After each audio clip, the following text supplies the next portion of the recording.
on the chat room. All right, we're now joined by Big 12 championship head football coach Chris Klieman at Kansas State on 365 Sports. It's always great to have Coach Klieman join us, and he has many times before.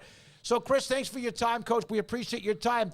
How do you, when you come off such a successful season, and you've done this before when, of course, you were prior to Kansas State, how do you make sure no one forgets how hard it was to get there?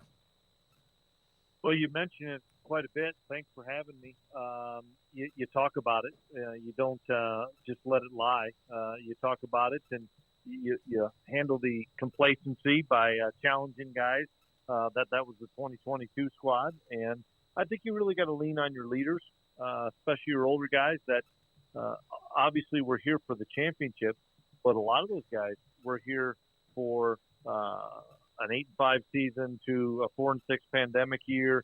That they know what it took to get to that stage that we had last year, and so we're excited about the challenge. We know it's a great challenge. One of those guys is your quarterback, Will Howard, who was thrust into duty last year, and that was kind of his MO until now, right? Kind of thrust into duty, and he had his ups and downs getting to that point last year, and then he was fantastic. What can you tell us about the mental growth and clearly, like, maybe even bulletproof nature of him, because sometimes all those ups and downs can break athletes? Yeah, I tell you, he's a great example for everybody in our program. You're right. You talk about thrust into it in 2020, thrust into it in 2021, thrust into it in 2022, and he earns the right and earns the job in 2022 of going through adversity and being stronger because of the adversity.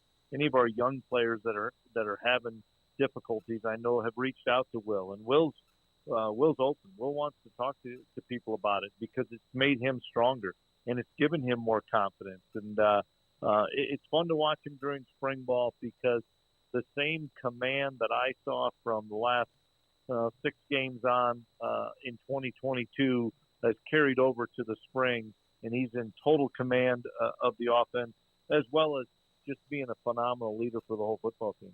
So, obviously, winning the Big 12 championship, dramatic fashion against TCU, who went on to play for the national championship, and you played in the Sugar Bowl. How much oomph, adrenaline for the program did winning the Big 12 title and being in that game, and even though you lost to Alabama, being in that spotlight too? No, it's helped us immensely, whether it's through recruiting, through the fact of kind of validating what we have done since we arrived here, of what we're doing is the right way. And if you follow that recipe, if you follow that process, players, coaches alike, we have a chance to be successful. And make no mistake, it doesn't just happen overnight. It's a culmination of a winter, a spring, a summer, leading into the fall. You don't all of a sudden get ready in August, on August 1st. Man, it's a grind from January when we came back all the way through August to getting to that stage. But without question, it's helped the brand. And I'll be honest with you, what Coach Tang has done with basketball has helped us as well. And so I think we've kind of fed off of each other. Yeah, Coach Tang, we know him well. Kind of illustrates that, look, Manhattan's a fun place to be, right, Coach? It's a great fan base. And I think people, we talk about this all the time, if people come here and see it from a recruiting standpoint, we have a great chance. It's getting them on campus. And I think Coach Tang's the same way. He got kids on campus.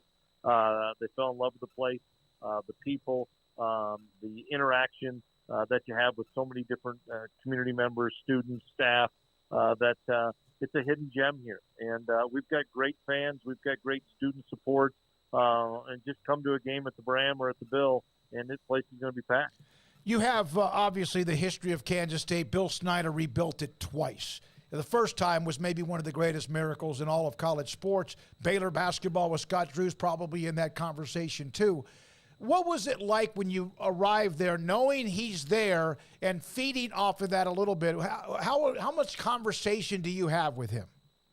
Well, make no mistake, it was the greatest turnaround in college football history. It wasn't even close with what Coach did with K-State. And I played against K-State when I was at Northern Iowa in the late 80s, and there wasn't a soul here. Mm-hmm.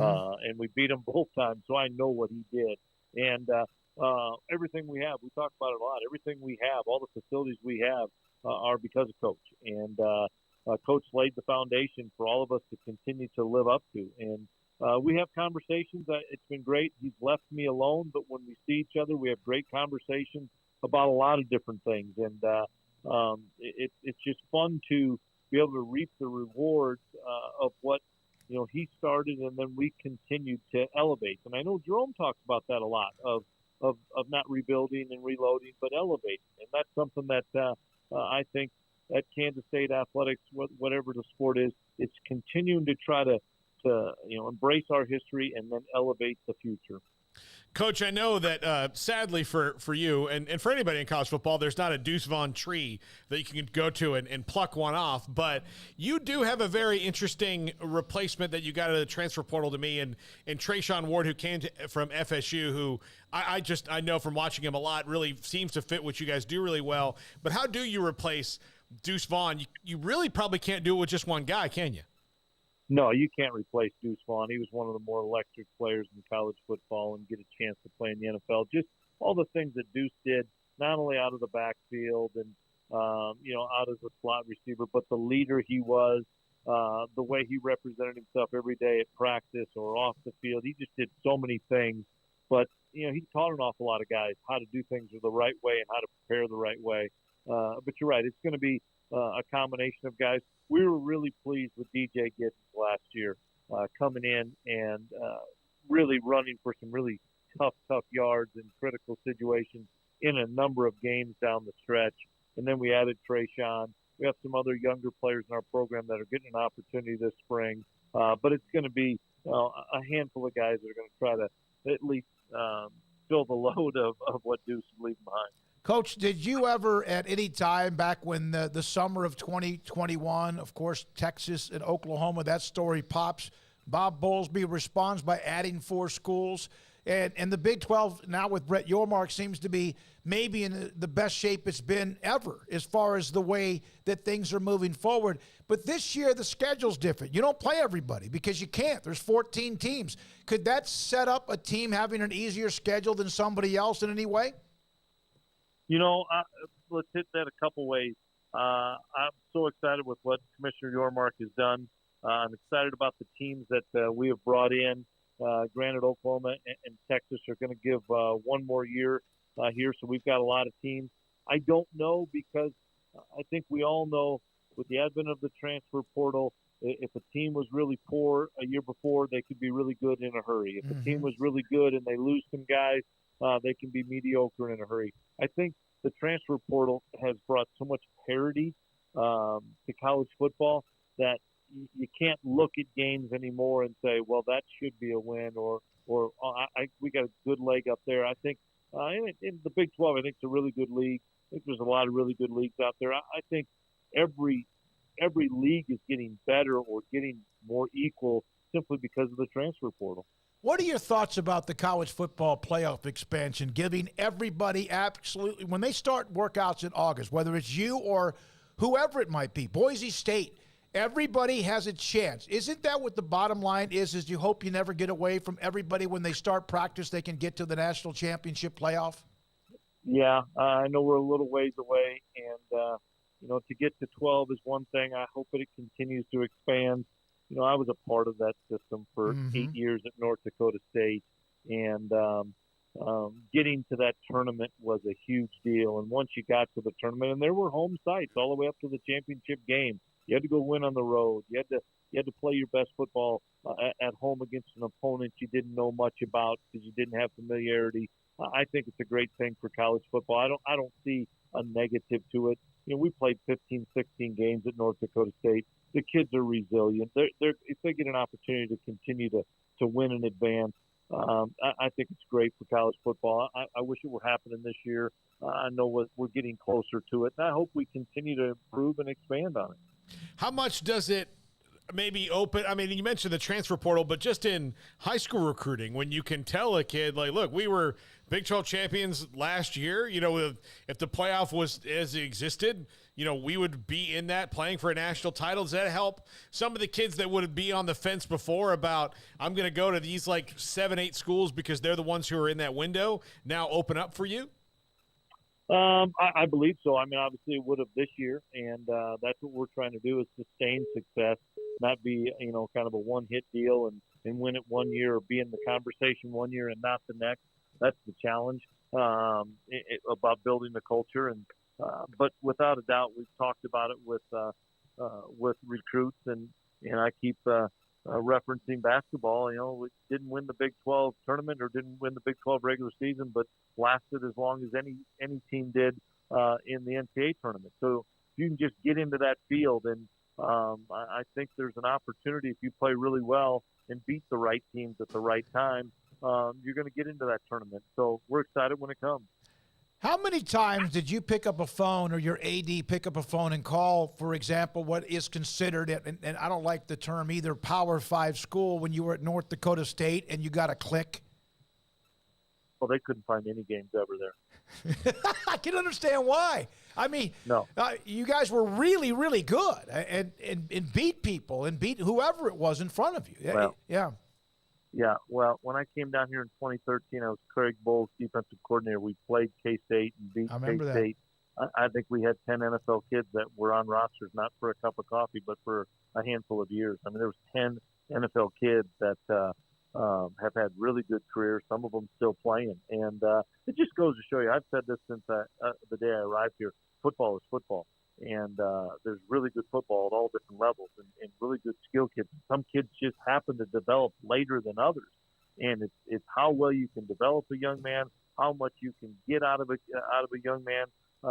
And shoot, we had a lot of kids that were 3 and 4 year guys that played high level football, won championships, and are playing at the next level. And it can happen at any level. I had someone in the chat room, Coach said, Spencer, tell Coach Klieman I'm conflicted. I'm a KU grad, but I love him. And my mom bleeds purple. I was so proud of how they did last year. Please keep it rolling. That's from a Kansas grad. Well, that's pretty unique. But I'm friends with Lance Leipold. I thought Lance did a tremendous job last year, and good things happen to good people, and Lance is a good person. So I don't root. I know there's the rivalry and stuff, and I want to beat their tail just like they want to beat ours, but there's a lot of respect there.